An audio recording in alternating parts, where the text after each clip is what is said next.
Please. Thank you, Fedor. Thank you so much, Ambassador, for doing this. My question is, Ambassador, do you feel isolated on the world stage today? And also, have you seen the French draft resolution in the Security Council on Ukraine, of course, in the situation, the humanitarian situation? And if yes, are you planning to support this? Thank you so much. We don't feel isolated, at least myself. There are a lot of countries that understand what the Russian position is and what it is doing and why.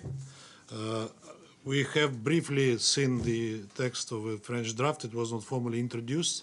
I think it will be introduced today by the French ambassador, and then we will see where we will go from there.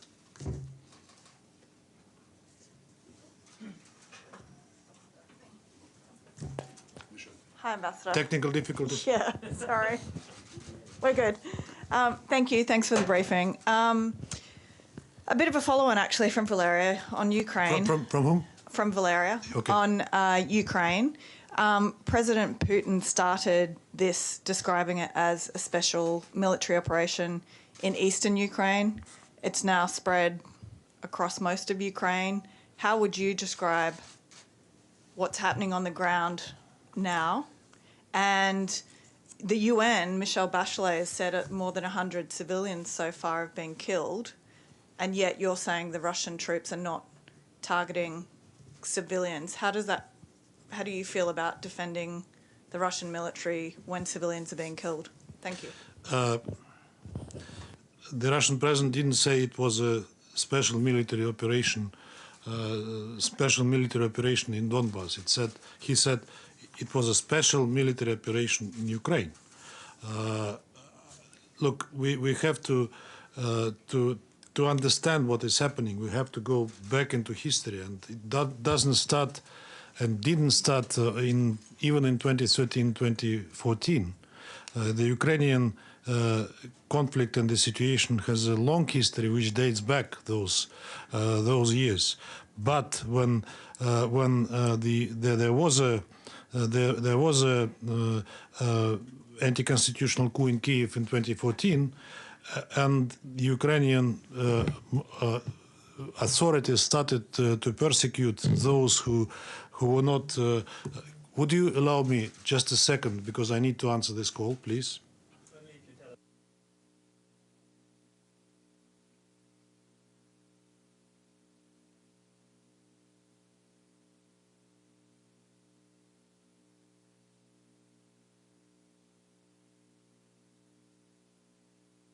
Just received information that the U.S.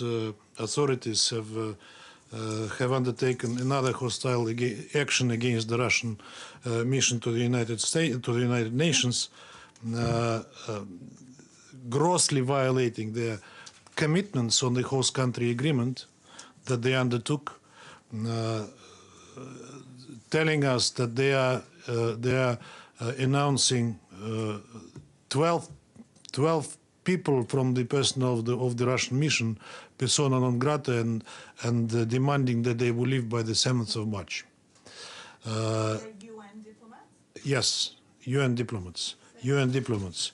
They just visited the Russian mission and gave us a note prescribing us to do what they demand. You know that we were raising with the Secretary-General the issue of the arbitrage with the host country, which grossly violates its commitments on the host country agreement. So far, it has not been done, but I think it's high time already. This is just hot news that arrived at my attention right away. That's why I took the phone. Sorry? 12 diplomats? 12 diplomats, yes. Do you know who they are? Sorry? Who are they, and who are the most? Who's the most? I don't know senior? the names yet, but the number is 12. And Nobody in this room. Sorry? Nobody in this room, I hope. None of you, at least. Coming back, this is sad news, and again another demonstration of gross disrespect of the host country agreement to their commitments, as I said, within the framework of their obligations both under the UN Charter and the host country agreement, and Vienna Conventions, obviously. So coming back to Ukraine, I said that. Sorry, can we just ask one more thing? Did they give a reason? Sorry? What was their reason? I don't know yet. I haven't seen the note. We will give you update as soon as we have more information. Coming back to Ukraine, as I said, the conflict has a long history. It didn't start in 2013 or 2014, but 2014 marked a landmark, a threshold from what was growing and ripening slowly in Ukraine all those years after their independence, and resulted in a constitutional coup and the war of Ukrainian regime against its own people who protested and who were opposed to what the Maidan regime was trying to implement. For 8 years, we've been trying, unfortunately in vain, to make Ukrainian authorities to comply with the Minsk agreements, and we went out of the way to do so. But from day one, after 2015 in particular, the Ukrainian authorities opted to sabotage first, and then simply to deny and to cancel, to abandon and to cancel their commitments under the Minsk agreements. Before that, they were trying to navigate, so to say, within Minsk agreements, trying to make them the way which suited them, but then it became obvious nothing works. And then in February, in January and February 2022, when the West started to beef up Ukrainian state with lethal weapons, when Ukrainian authorities amassed 120,000 servicemen at the border of the contact line with Donbass, and when they upscaled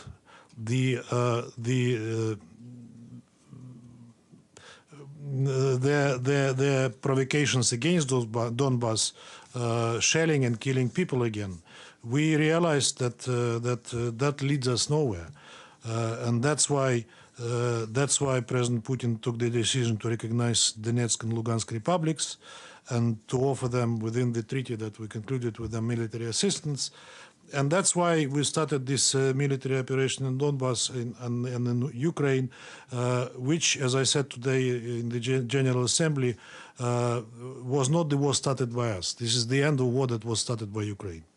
I think that I think that you all know that we many times we said that we were not planning military operation in Donbass unless Ukrainian military, Ukrainian authorities and Ukrainian military would directly threat those republics, which was the case, and we have credible information that the military operation was planned, and that was a move that was inevitable in these circumstances.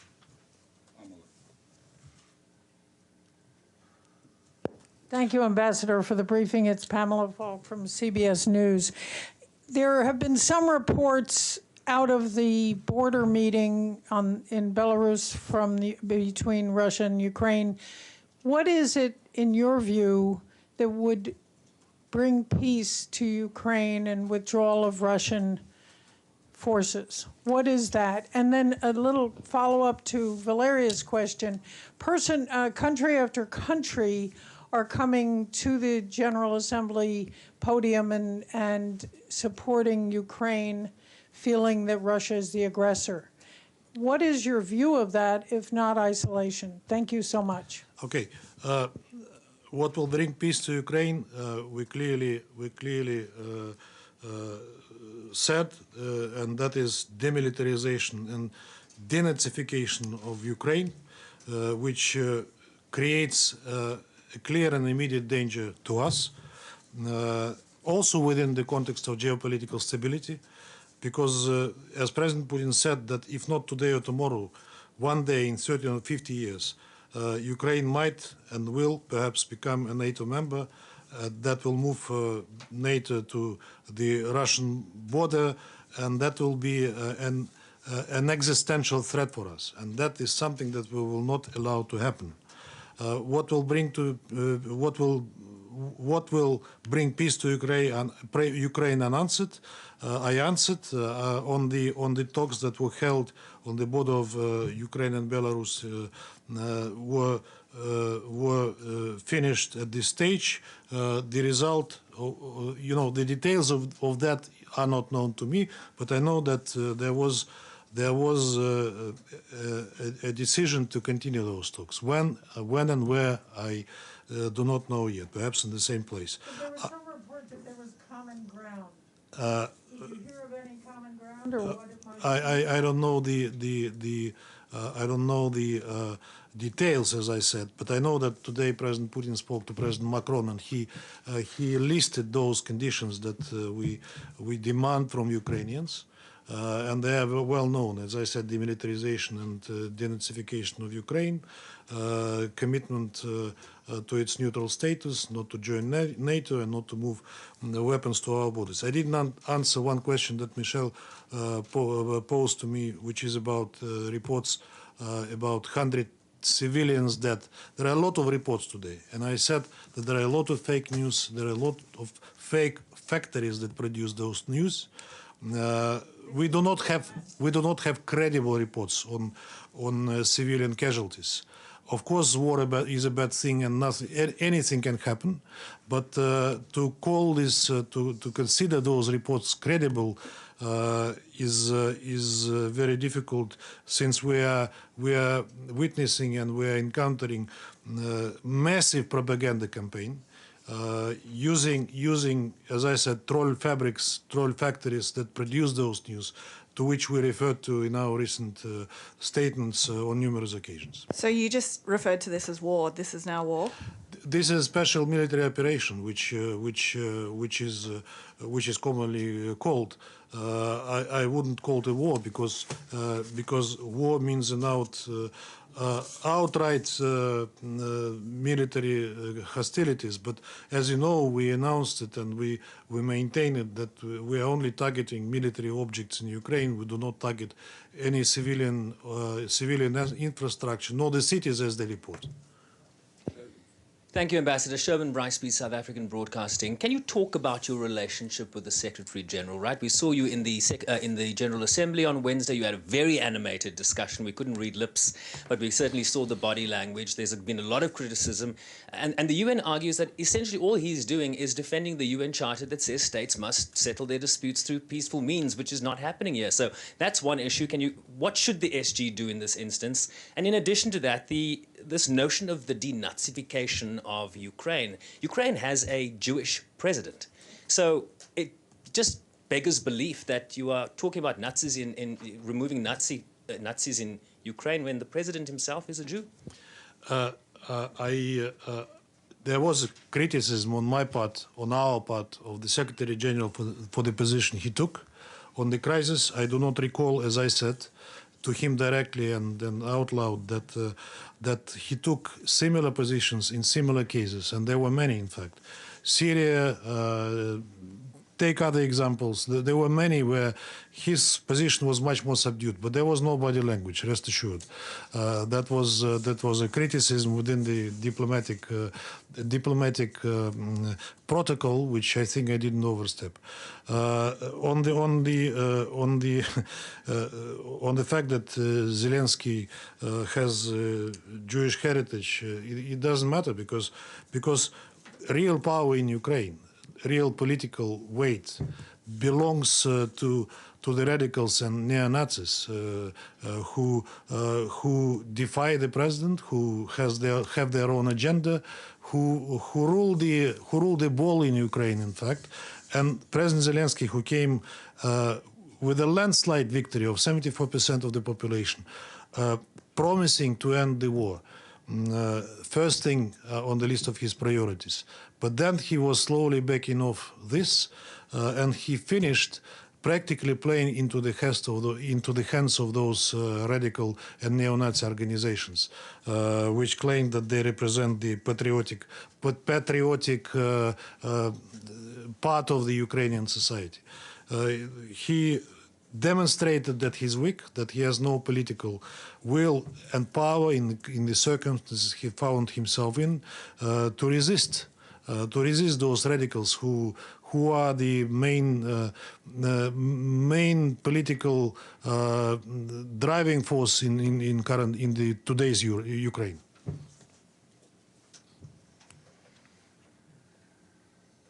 Thank you very much, Mr. Ambassador. A follow-up on Russia's calling it an existential threat if Ukraine were to join NATO. Russia is already neighboring NATO countries, so why would Ukraine becoming another NATO country make it more of an existential threat than it already is in your eyes? And secondly, there has been a lot of talk by European leaders about how Russia's invasion, aggression on Ukraine is going to change the European security architecture, not just today, but for decades to come. I wonder if you could comment on your reaction to that. Thank you. Yes, we are neighboring NATO countries, and that was the result of cheating by our Western partners who at a time when the Berlin Wall collapsed, and at the time of the reunification of Germany, were telling us that they would not move beyond borders of the former GDR. And our naive leadership at that time, Gorbachev and Shevardnadze, opted to believe them about it. Now our Western partners are vehemently denying that there was any of such, I wouldn't call it even commitments or pledges, even promises. But documents revealed tell us that that was the case. And again, the naive Soviet leadership believed in it. Now we are ripening the fruit of this naivete.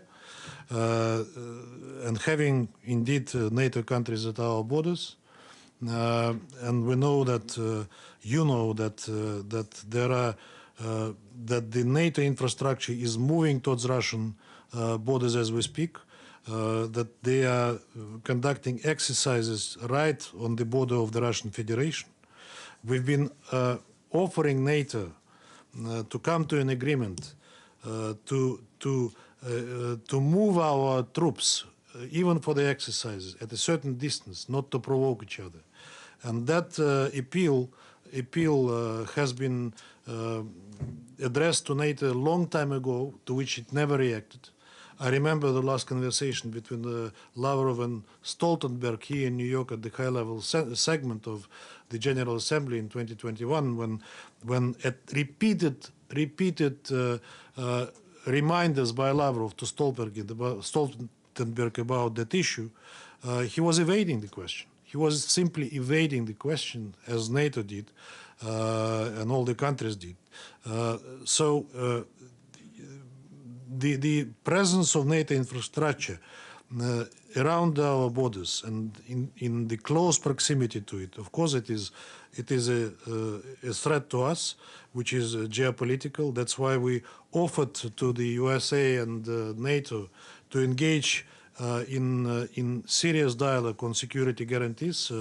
That offer was made as early as recently as I think October, November this year.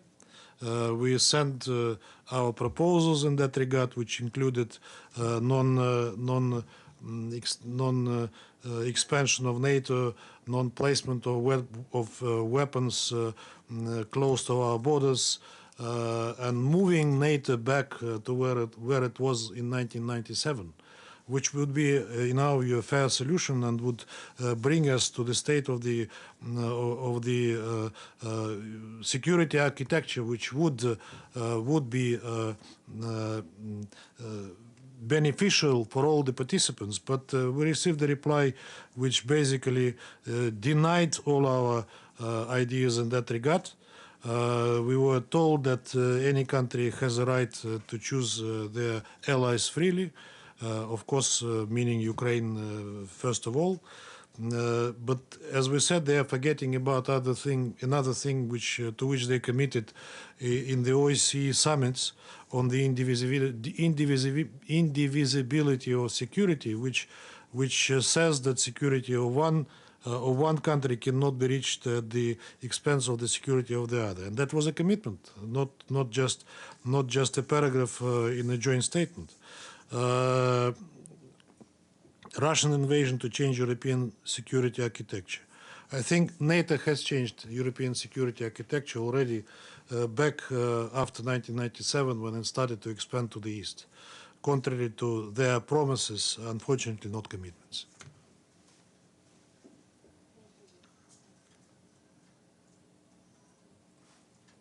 Could you switch on the mic, please? Sorry. Thank you, Ambassador. Camilla Berglund reporting for Norwegian media, VG. The war is costing more and more civilian life. Today you have bombed Kharkiv and there has been several explosions in Kiev. What are you doing to prevent civilian casualties during your war on Ukraine? I already said that the reports that are dubbed credible may not be credible at all. We have regular briefings by our Ministry of Defense, which maintains that we are not targeting civilian objects in Ukraine, nor the cities as such. So these reports about bombing of Kharkiv or explosions in Kiev should be verified. We strongly doubt, given the number of fakes that are spreading these days about the issue, as I told you. Explosions in Kiev is not true, because if there are any explosions, these are in the suburbs of Kiev, as far as I know, and they refer to the military infrastructure that the Russian armed forces are targeting. But we have reporters on ground reporting that there are Russian bombings in Kiev. So in Kiev, I do not have this information. We saw some footages of buildings partly destroyed, but it was then said and confirmed by our military that it was not our missiles, but either a plane of Ukraine or a wrong missile that went into that building. We didn't bomb residential areas of Kiev. Thank you so much, Ambassador. I'm Katsujiro Inoguchi, Japanese TV Asahi. So you say this is a military operation, not a war. So when and how do you end this operation? And is there a scenario where you would use nuclear weapons? How do we end the operation? I said what President Putin said on it. As soon as we have understanding from the Ukrainian authorities that they are prepared to demilitarize it and to denazify, if I may use that kind of a verb in English, that'll be a step towards the end of it. On the use of nuclear weapons, God forbid it, but President Putin ordered to put our nuclear force on high alert because we saw some disturbing statements from NATO leaders in that regard in relation to Russia. So that is a kind of deterrence that we're exercising. Thank you, Ambassador, for this. We noticed recently that Kuwait supported the draft resolution condemning Russia. Lebanon condemned Russia, but the UAE abstained on that very draft resolution. And the UAE is just taking up the presidency of the Security Council. What do you expect from UAE and the Arab countries regarding this this crisis? And is Russia going to respond to the latest step by the U.S. by expelling 12 diplomats? Thank you. What we expect from the UAE during their presidency, we expect that the UAE will uphold the integrity of the office of the presidency, and that it will conduct it in a smooth way, and according to, we know that UAE has a strong diplomatic school, and we know their staff, and I'm sure that they will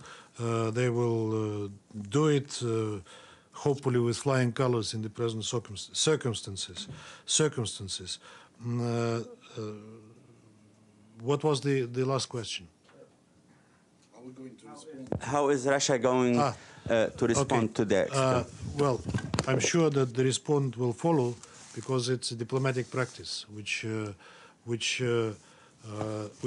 provides for a tit for tat. It's not our choice. We didn't initiate it, and I think that the answer will be given, but it's not for me to decide.